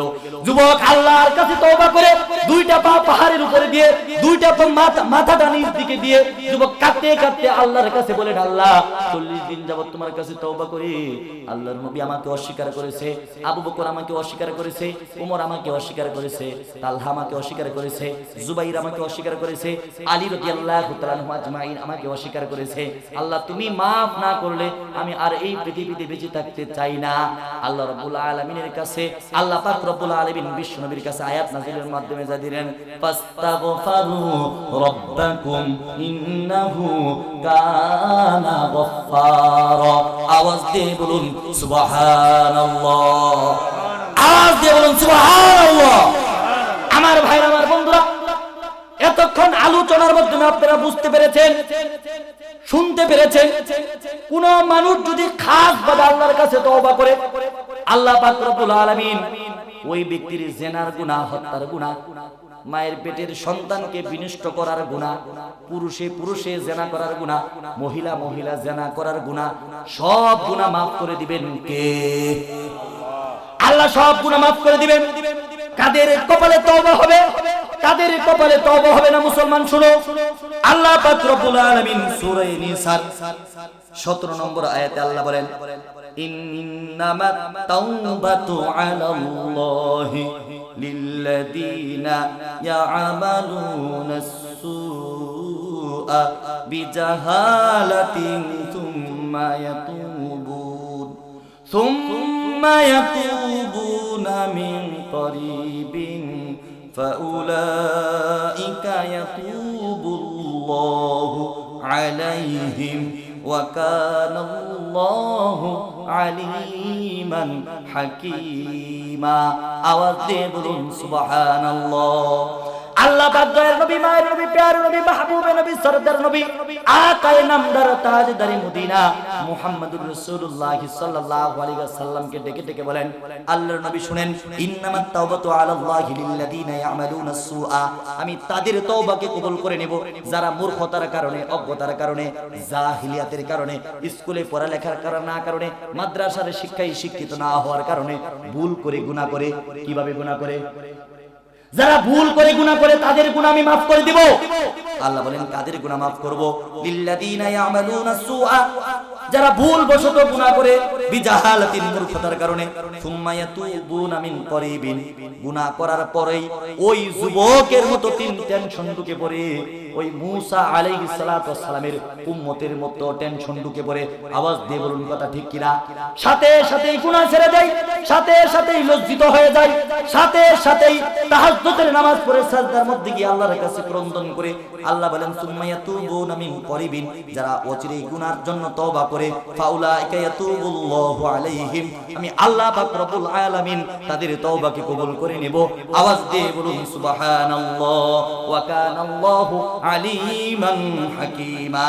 আল্লাহ বলেন কাদের তওবা আমি কবুল করব না শুনো, ওয়ালাইসাতিত তাওবাতু লিল্লাযিনা ইয়া'মালুনাস সাইয়্যাত হাত্তা ইযা হাদারা আহাদুহুমুল মাউত ক্বালা ইন্নী তুবতুল আনা ওয়ালাল্লাযিনা ইয়ামুতুনা ওয়া হুম কুফার উলাইকা আ'তাদনা লাহুম আযাবান আলীমা।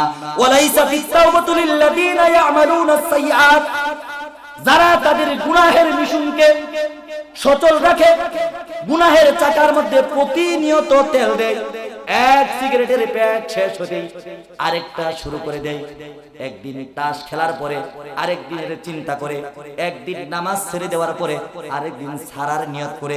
আল্লাহ বলেন এদের কপালে জেনে শুনে যারা গুনাহ করতেই থাকে, এদের কপালে কোনোদিন তওবা নসিব হবে না। লোকটা চিন্তা করলো ফজর থেকে নামাজ শুরু করব, বলে না ফজর থেকে না, যোহর থেকে শুরু করে লই। যোহরের সময় চিন্তা করে না, মাগরিব থেকে, মাগরিবের সময় চিন্তা করে আসা থেকে হঠাৎ করে আসার নামাজের সময় এলান হয়ে গেল, অমুক গ্রামের অমুক ব্যক্তি স্ট্রোক করে জাগাই বয়লার মুরগির মতো ইন্তেকাল করেছে। আওয়াজ দিয়ে বলুন কথা ঠিক কিনা? আল্লাহ বলেন কশিন কালেও এদের কপালে তওবা নসিব হবে না। কেন তওবা নসিব হবে না?